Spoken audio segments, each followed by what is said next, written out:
घेण्यासाठी या सर्व विद्यार्थ्यांना त्यांच्या पाठीवर ही कौतुकाची ही एक थाप आहे, हा एक अल्पसा प्रयत्न आहे आणि त्यातूनच हे आपले सर्व विद्यार्थी एक जीवनामध्ये मोठे अधिकारी होण्यामध्ये मदत होणार आहे। आपल्याच भागामध्ये कित्येक विद्यार्थी उपस्थित आहे, काही वेळेअभावी या ठिकाणी येऊ शकलेले नाही।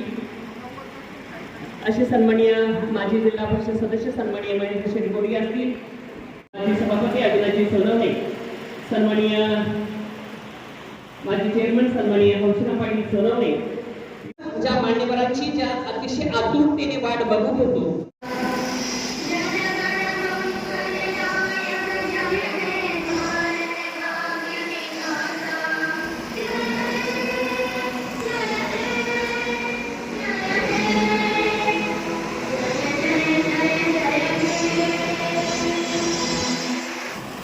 माननीय श्री प्राध्यापक प्रदीपजी कदम यांना महाराष्ट्रात आणि महाराष्ट्राबाहेरही आजपर्यंत अनेक पुरस्कार प्राप्त झालेले आहेत आणि त्यात एक भर म्हणून क्लिअरिटी राहील असे फोटो पण आपल्यास प्राप्त होते।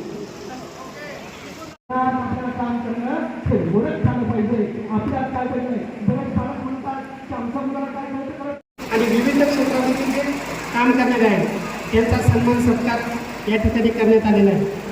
मागील काळामध्ये आपल्या अभिनेत्री अलका असतील, नंतर मदन आनंदपुरे असतील, विविध कलावंत आणि विविध सामाजिक शैक्षणिक क्षेत्रामध्ये मान्यवर या ठिकाणी बोलवले।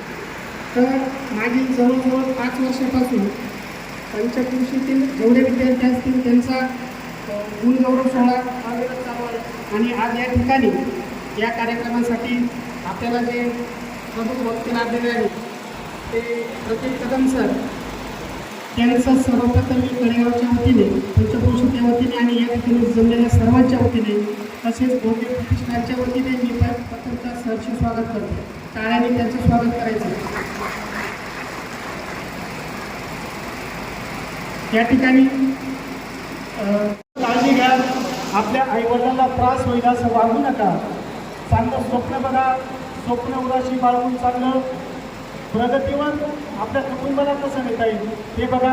मी उपस्थित आपल्या सर्वांचं स्वागत करतो। या ठिकाणी वेळात वेळ काढून आमचे मार्गदर्शक महाराष्ट्रीयन नामवंत व्याख्याते युवकांचे प्रेरणास्थान प्रदीप कदम सर आले, सगळ्यांना त्यांना ऐकायचंच आहे, तुमचा जास्त वेळ घेत नाही। मी उपस्थित आपल्या सर्वांचे आमच्या सर्व व्यक्त करतो, सर्वांना धन्यवाद देतो आणि ज्यांच्या भाषणाचे आपण उत्कर्षाने वाट पाहतात त्या प्रदीप कदम सरांना मी विनंती करतो की आपण आपलं मनोगत व्यक्त करावं। जोरदार टाळ्याने त्यांचं स्वागत करूया आपण।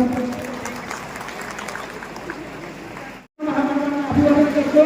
झाडाच्या प्रत्येक पानाला सूर्यप्रकाश हवा असतो तसं माणसाच्या प्रत्येक लेकराला शिक्षण हवं असतं। हा विचार ज्यांनी या मातीत माणूस किती चालला त्या सर्व शिक्षण माणसांना अभिवादन करून आज या ठिकाणी खरं तर मला आनंदाची गोष्ट ही वाटते की श्री देवरामदादा गोडगे प्रतिष्ठानच्या वतीनं हा विद्यार्थ्यांचा गुणगौरव सोहळा संपन्न होतो आहे। एका आजोबांना असं वाटतं की माझे नातू एकाने सफेद कोट घातलेला असला पाहिजे आणि एकाने काळा कोट घातलेला पाहिजे। सफेद कोट घालतो तो डॉक्टर असतो, काळा कोट घालतो तो वकील असतो आणि असे 2 नातू या ठिकाणी बघायला मिळतात, ते म्हणजे डॉक्टर आमचे मित्र नंदकुमारजी गोडगे, त्याचबरोबर वकील अविनाशजी गोडगे।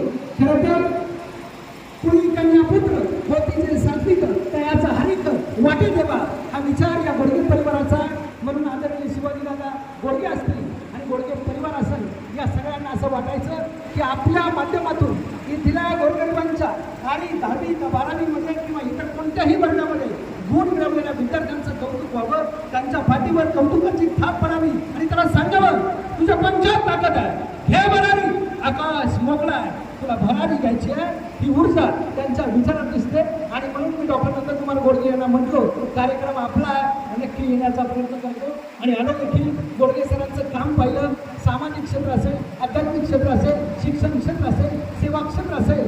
कारण एखादा जेव्हा डॉक्टर मोठा होतो तेव्हा तो खेडेगावात राहत नाही, तो मुंबई पुणे सारख्या किंवा कोणत्याही शहरात जवळ जाऊन तिथे हॉस्पिटल टाकतो। पण गोडगे परिवारचा विचार असा की ग्रामीण भागातल्या माणसांना सेवा दिली पाहिजे, त्याचबरोबर त्यांच्या कलागुणांना हेरलं पाहिजे असं डॉक्टरांना वाटतं। आणि त्याचबरोबर अविनाशी गोडके यांनाही वाटतं. म्हणून या दोघांचं मी मनापासून कौतुक करतो. या निमित्तानं ज्यांना मी सोबत घेऊन आलो, पलीकडच्याच गावात असणारे सामाजिक कार्यकर्ते, आमचे सहकारी मित्र सुनील भाऊ उकिरडे, नुकतंच ज्यांचं आत्ता मला म्हणजे भेटले ते आमचे मित्र मानवता प्रतिष्ठानचे संदीपजी सातपुते, माझ्या समोर